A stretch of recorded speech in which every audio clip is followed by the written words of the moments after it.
corps de la femme appartient à tout le monde sauf à elle. Nous avons des peuples malheureux parce que les femmes sont malheureuses. Écrit il y a très longtemps, j'ai dit le corps de la femme appartient à son père, à son fils, au plus fort dans le quartier, à son grand-père, à la tribu, à tout le monde. Voulez-vous avoir des pays arabes développés lorsque la moitié de la population est enfermée à partir de 18 ans? On s'y soumet, soit on devient l'avocat de la prison, soit on s'enfuit, soit on prend une chaloupe, soit on écrit. Ne parlez pas de dictature en France. Laissez le mot pour les Iraniennes, pour les Égyptiens, pour les Algériens, pour d'autres. C'est une femme qui n'a pas droit à son corps. Ce que disait Laïla, ce qu'on le sait tous au sud, dans nos géographies, c'est que le corps de la femme appartient à tout le monde sauf à elle. C'est une place publique. Son corps appartient à son père, à l'aîné, au chef du quartier, au plus sage, mais pas à elle-même. C'est une dépossession à la naissance.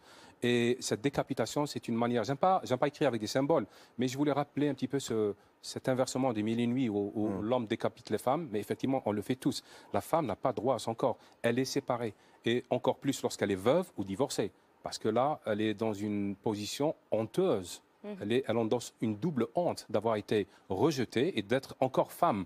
Et donc son tuteur. La question qui se pose généralement dans le rapport aux femmes, je suis désolé de le dire d'une manière brutale et ça blesse le narcissisme de nos pays, c'est qu'on ne dit pas qui elle est, mais à qui elle appartient. C'est-à-dire, c'est la femme de qui, c'est la fille de qui, c'est la mère de qui. Mais ce n'est jamais qui est-elle. Et ça, c'est ça ce que j'appelle moi la décapitation. C'est-à-dire couper la tête, le visage, l'identité par rapport au corps. Et ça, c'est quelque chose, c'est une décapitation qui nous coûte beaucoup. À nous les hommes, à nos pays, à nos cultures et à notre rapport au monde. Pourquoi est-ce que vous avez choisi de commencer par la voix de cette femme, de commencer par la voix d'une femme?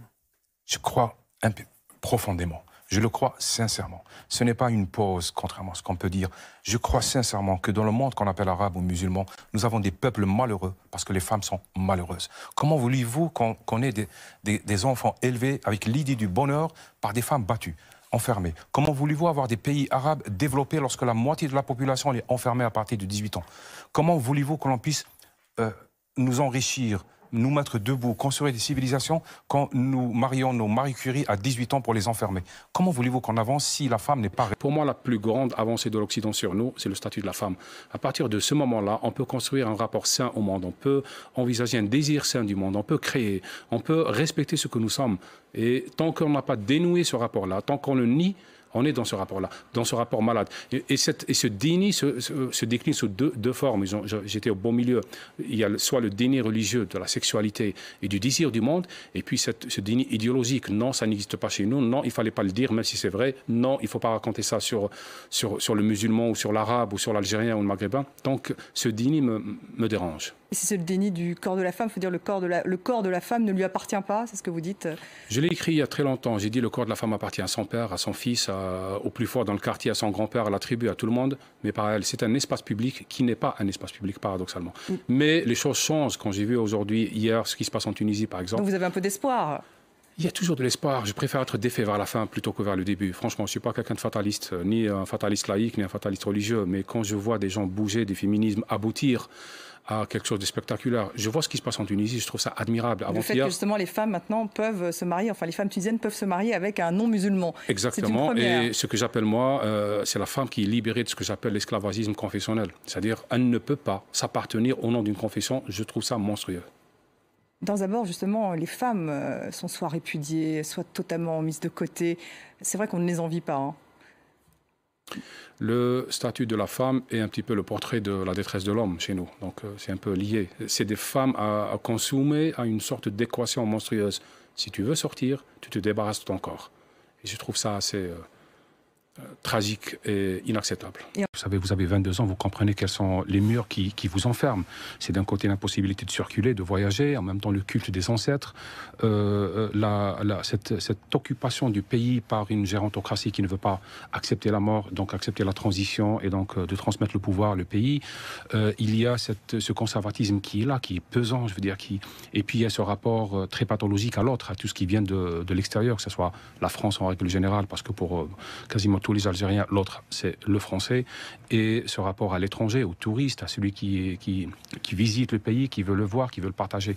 Il y a ce culte de l'unanimisme en Algérie, par exemple, la différence n'est pas acceptée, elle est hérétique, elle est rejetée, elle est soupçonnée d'être une traîtrise aussi. Donc ces prisons, on les connaît dès le début.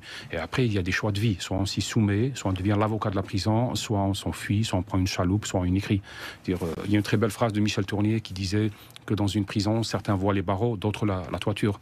Et c'est un choix dans la vie, c'est-à-dire rendre un petit peu plutôt... vivre sa prison comme quelque chose qui vous protège.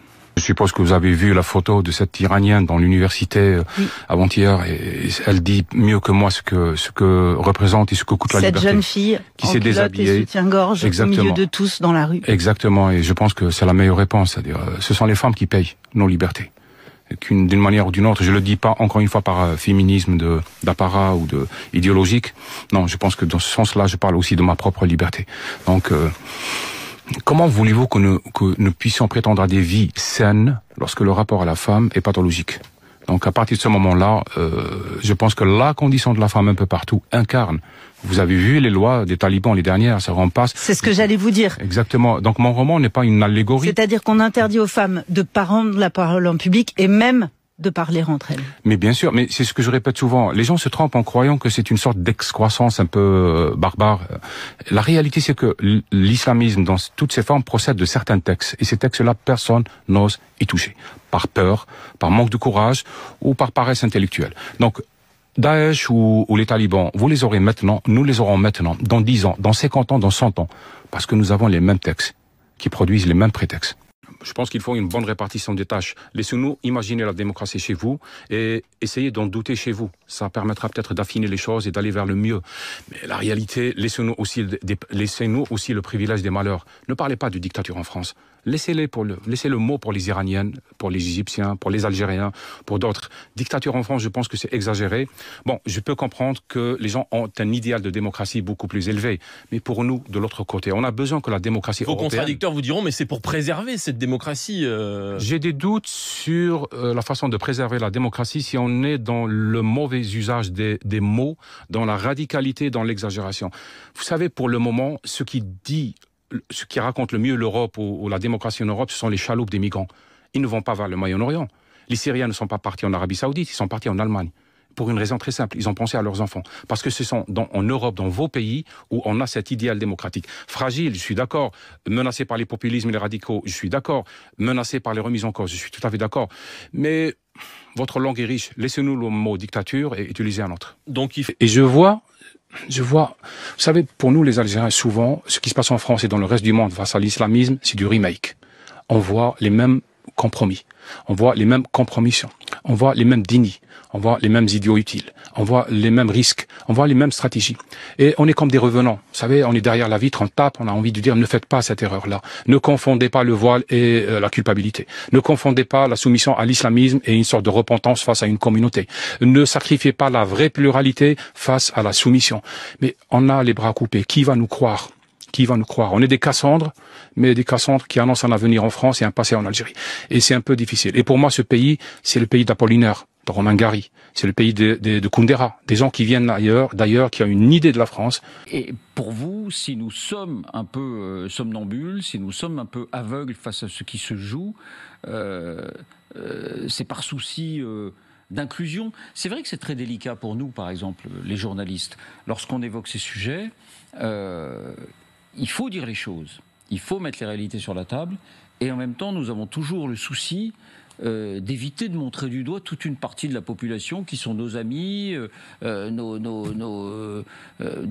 membres de famille aussi, des membres de nos familles aussi, et qui peuvent se sentir toujours montrés du doigt. Je le comprends, mais moi, c'est une décision que j'ai prise il y a des années. Je ne suis pas responsable des interprétations, je suis responsable de ma parole. Et aucune prise de parole n'est gratuite. Si on veut à la fois parler et ne rien dire, avancer mais tout en reculant, signifier mais en insignifiant, entre guillemets, je m'excuse pour le néologisme, ça peut sauver un peu le confort, on peut mieux dormir le soir, mais ce n'est pas une posture. Vous croyez que c'est facile pour moi de prendre parole? Ce n'est pas facile pour moi, mais j'accepte l'addition. J'entre dans un restaurant, je paye ce que je commande. Et ce que je commande maintenant, c'est ma liberté et je la paye. Donc vous pensez que nous devrions voir des signaux que nous refusons de voir, des signaux d'un entrisme culturel, peut-être politique de l'islamisme. Non, culturel, ça veut dire quoi? Parce qu'on est quand même arrivé en France à cristalliser les choses. C'est-à-dire maintenant, quand on parle de culturel, on parle de voile, on parle de religion. Mais la culture dans le monde dit arabe n'est pas le voile et la religion. C'est beaucoup d'autres choses. Pourquoi vous êtes arrivé à ne voir la culture d'autrui que dans le voile, par exemple, dans le voile des femmes ou dans la burqa, etc. La culture dans le monde dit arabe, elle est vaste, elle est riche, elle ne se réduit pas à un bout de tissu. Donc, il faudrait trouver le courage intellectuel d'être des Français de l'universalité, des républicains forts, courageux, mais sans exclusion, sans racisme, sans facilité. Parce que l'un comme l'autre, ce que je dirais moi, la culpabilité et la contrition, c'est juste le revers de la médaille du repli sur soi et du racisme. Il faudrait être courageux. En fait, je me disais que j'étais bien avant parce que je regardais des gens qui font la télé. J'avais l'impression de regarder la télé. Je me suis fait oublier et c'était très agréable. C'était scintillant, c'était amusant. Et là, ça devient tout à coup sérieux. Eh bien oui, je suis désolée. Un petit peu obligé. Ça, c'est le boulot des Algériens d'être très sérieux quand ils parlent parce qu'on incarne la guerre, parce qu'on est face à des Français. Donc, on est représentatif, on doit dire des choses. Moi, j'ai pas envie. J'ai juste envie.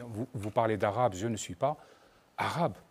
Je suis algérien et français et écrivain. C'est 3 métiers. Et 3 métiers difficiles. C'est très difficile, les 3. Oui, les 3, c'est Je ne sais pas lequel est le plus difficile, tiens. Algérien, français ou Quand on passe à la écrivain? télé, le métier, c'est algérien. Quand on écrit... Qu'est-ce que ça veut dire? Ça veut dire qu'il faut parler au nom de tout le monde, surtout des morts. Ça veut dire qu'on est en France, donc chaque mot, c'est un cimetière qui traîne. Ouais. On est obligé de calculer, de dire, de ne pas dire, etc. Alors qu'on est là pour s'amuser, pour s'applaudir, pour rire. Au fait, je n'aime pas qu'on me parle comme si j'étais une sorte de cadavre ambulant de l'histoire algérienne. Oh ben non, dis donc. Non, mais je ne parle pas de vous, de votre question. C'est plutôt comme un philosophe qu'on vous regarde. Ah non, mais moi j'ai envie de rire, franchement. Oui, mais nous, on a envie de vous entendre parce que vous dites des choses qui sont d'une profondeur et d'une justesse terrible. C'est vrai que je parle... On vous écoute, monsieur. Oui. La première fois que je suis venu en Occident, en France d'ailleurs, et j'avais 26 ans et je me posais la question à l'époque, pourquoi ils sont mieux que nous? Pourquoi ils sont plus riches que nous? Pourquoi ils sont plus heureux que nous? Pourquoi il y a plein de lumière, des affiches, etc. Et à l'époque, j'avais déjà conclu, ce n'était pas aussi formulé comme ça, mais je me suis dit, mais parce qu'ils ne font pas les 100 mètres sur une seule jambe. C'est-à-dire que la femme travaille, la femme est éduquée, la femme produit, la femme crée, la femme... je ne sais pas, elle prend du plaisir ou pas. La femme est un être vivant. Je me suis dit, nous, on démarre avec quelque chose qui est faussé dès le début. La deuxième des choses... C'est l'image de la femme. Oui, et la deuxième des choses, je me suis dit... La construction qu'on en fait. Oui, mais imaginez l'Algérie ou un autre pays qu'on appelle arabe, vous imaginez le fric qu'on met dans l'éducation des filles, qui, à 18 ans, elles sont mariées et elles sont enfermées. Oui, non, combien de Marie Curie on perd? Combien d'écrivains on perd? Combien d'actrices on perd? Tout ce capital économique qu'on perd? Là, c'est pour parler économie. C'est un verrou. Exact. Et l'autre côté, je me suis dit, une ville où les femmes sortent le soir, c'est que moi, je me sens en sécurité. Tout simplement. C'est quelque chose d'instinctif. Je me suis senti en sécurité. Et à partir de ce moment-là, la femme, elle est libre. Ça veut dire que moi, je suis libre. La femme est enfermée. Moi, je suis enfermé. L'Algérie.